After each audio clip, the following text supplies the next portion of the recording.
Hello everybody, James with Love My Pups, My Breeder Supply. Question and answer session. So, well, first thing is if you hear some screaming, there's a couple of kittens running around in here, and it means I stepped on one of their tails. So, okay.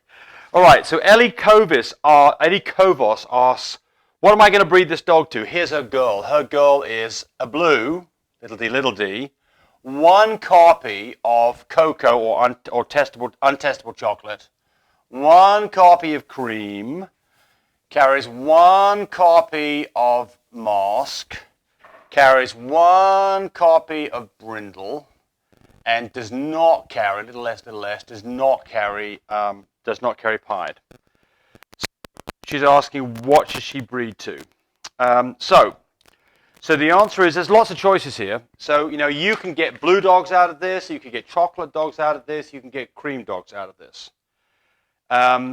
We're not going to get any pieds, whatever we do, and we've got to contend with the fact that we have one copy of dominant brindle. So whatever we do here, half the dogs, unfortunately, are going to be KBNs. And if we choose a non-brindle dog, which I would definitely do, then half the dogs won't have brindle at all. All right, so if it was me, the first thing to do is I would absolutely breed to a DD blue dog, and then all the dogs that you get are going to be blue. And if it was me, I'd breed back to a little CO dog, and then all the dogs are going to get a copy of chocolate or be chocolate. So half the dogs are going to be like mum, I'm drawing that very well, little CO, and half the dogs are going to be chocolate. So then I would breed, again, I would probably breed back to a little dog, which is now platinum. It's a blue chocolate cream dog, that's a platinum. So now we get half the dogs are going to be EE, and half the dogs are going to be EE. Let's not worry with the mask, because it's not particularly interesting in the whole thing, and it gets more complicated. So the point here is what we're going to get is we're going to get 1/4 of the dogs are going to be blue that are chocolate, that are cream. That's platinums. So we're going to get 1/4 platinums. And 1/4 of those dogs, let me got this wrong here. Hope I don't get this messed up here. Right. So then we're going to get some of the dogs are going to be DD, big CO, little CO, EE. And those dogs are going to be blues covered in cream. And then some of the dogs are going to be DD, little CO, EE. And those are going to be lilacs. And some of the dogs are going to be little d, big CO, little CO, EEs. And those ones are going to be blues that carry chocolate and carry cream. There we go. There's our quarter. We're going to quarter of all these. Now, if the brindle shows up in this dog here, that ends up being a brindle dog. If the brindle doesn't show up in here, then it ends up being a fawn dog. So you're going to get one dog in 4 that is not going to get the blue or the chocolate, and that's the one. It's not going to get the blue or the cream, and that's the one that it might be a brindle blue or it might be a fawn blue. I hope I didn't confuse people. It's kind of, and the point here is there's so many choices that you can do with a dog like that. The great thing is, the crappy part about that dog is the brindle. And I mean, I keep on harping about this, and people keep saying, oh, you don't like brindle dogs. No, I like brindle dogs. They're fine. They just mess up some of the things that you can do in terms of colors that you can get. Okay, this one's gone. That one's history. Cashley is getting a blue female. The mother's brindle and the dad is merle.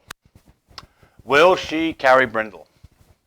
Well, mum is going to throw brindle half the time. So we have a 50% shot that this girl is going to get brindle. Now, dad is going to throw merle half the time. So half the puppies are going to be merles. And when you get a merle dog, it kind of overwrites the brindle and you don't see it. So I would expect, out of 4 puppies, I would expect to see a merle, by the way. It doesn't say that that's just a merle, so I'm going to assume it's a fawn merle. So you're going to get a fawn merle, a brindle merle,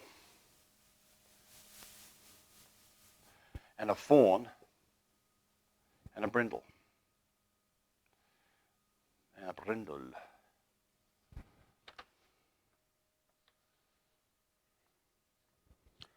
Right. So the question is, the dog that you're getting, will that dog carry brindle? Well, if it looks brindle, guess what? It's brindle. If it's a merle, you will have to test because you won't be able to tell. If it's a fawn, it doesn't carry brindle. And if it's a fawn merle, it doesn't carry brindle. So you have a 50-50 shot that this dog that you're going to get will have brindle. And if it's a merle, you probably definitely want to test for it because you may not know. And it depends on what you're doing here. Look, if this is just going to be a pet and it's going to be a family pet and you're going to love on it for the next 15 years, who cares? It's fine. If you're going to breed it, you want to find out.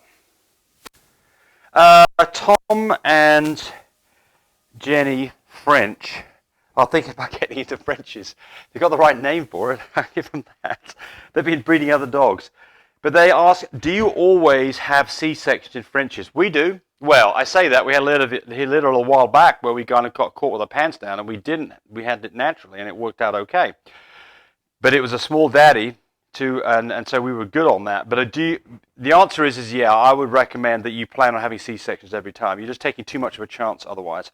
And then the next thing they say is, and do they have complications? Well, of course, C-sections can have complications. They're pretty rare. I mean, you are having some basically major surgery. They're putting the dog under, which has its own set of risks, and they're cutting the dog open. Has another set of risks due to things like infection. So I would say that the chances of running into problems with a C-section is about 1 in 50 or 1 in 20 times. So there is a small risk that represents something around, maybe 2 to 5% chance of having something bad go wrong. It's not very often, but it can happen. And then do the Frenchies have complications? Well, they're definitely harder to raise than a lot of other dogs. I mean, I think one of the things about Frenchies, they have these flat faces, and they can get milk aspiration. That's something that does happen quite a bit.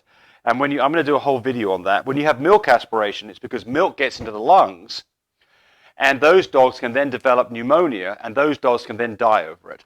So you've got to be really careful on dogs where you see milk running out of their noses. Be aware of the fact that you may need to get some antibiotics on board. And if it gets to the point they get pneumonia, not only do you need to have antibiotics on board, but you should also be tube feeding.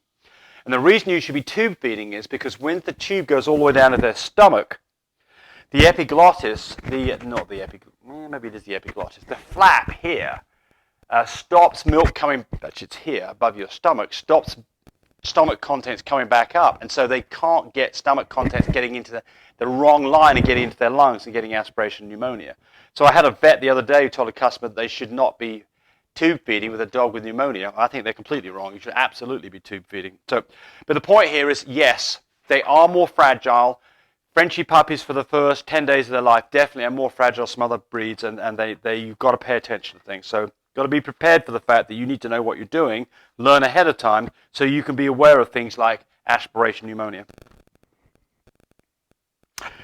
My dog, this is Chumps, my dog has a brindle that carries blue, so we know that dog is a DD, and we know it's a KB, we're assuming it's one copy.